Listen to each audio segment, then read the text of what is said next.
Israel ने दक्षिणी Gaza पट्टी से सभी जमीनी सैनिकों को वापस बुला लिया है। केवल एक सैनिक दस्ता गाजा पट्टी में है। आईडीएफ प्रमुख हलेवी का कहना है कि गाजा से आईडीएफ सेना की वापसी का मतलब ये नहीं है कि युद्ध समाप्त होने के करीब है। इजरायल के रक्षा मंत्री योव गैलेंट का कहना है कि दक्षिणी गाजा पट्टी में हमास को तबाह करने के बाद खान यूनिस ने सेना की वापसी की बात कही, लेकिन अब आईडीएफ रफा में अपना मिशन शुरू करेगा। गाजा में वर्ल्ड सेंट्रल किचन के सहायता कर्मियों पर हुए हमले को लेकर इजरायल ने अपनी गलती मान ली है और इस घटना के लिए 2 सीनियर अधिकारियों को जिम्मेदार ठहराते हुए बर्खास्त किया। ऐसा पहली बार हुआ है जब इजरायल चौतरफा अंतर्राष्ट्रीय दबाव के आगे झुका है। आईडीएफ का कहना है कि सुरक्षा बलों ने रविवार को वेस्ट बैंक में गोलीबारी करने वाले एक आतंकवादी की कार को बम मिलने के बाद उड़ा दिया। हालांकि आतंकी इस बीच भाग खड़ा हुआ।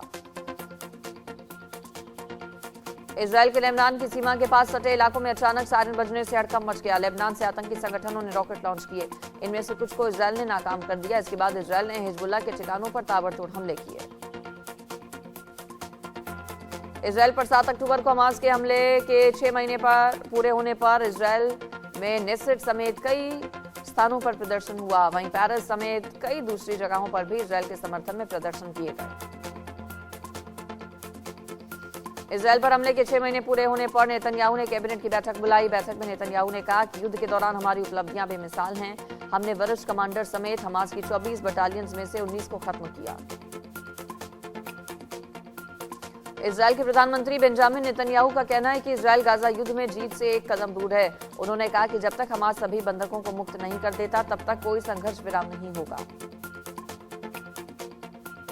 रूस द्वारा नियंत्रित यूक्रेन के हिस्से डोनेस्क के बुडेनोवस्की में यूक्रेन पर हमला करने का आरोप लगा है। आरोप है कि यूक्रेनी आर्म्ड फोर्सेस ने हमला किया, जिसमें 7 नागरिक घायल हो गए। अमेरिकी राष्ट्रपति पद की दौड़ में शामिल ट्रंप ने रूस के समर्थन में बयान दिया।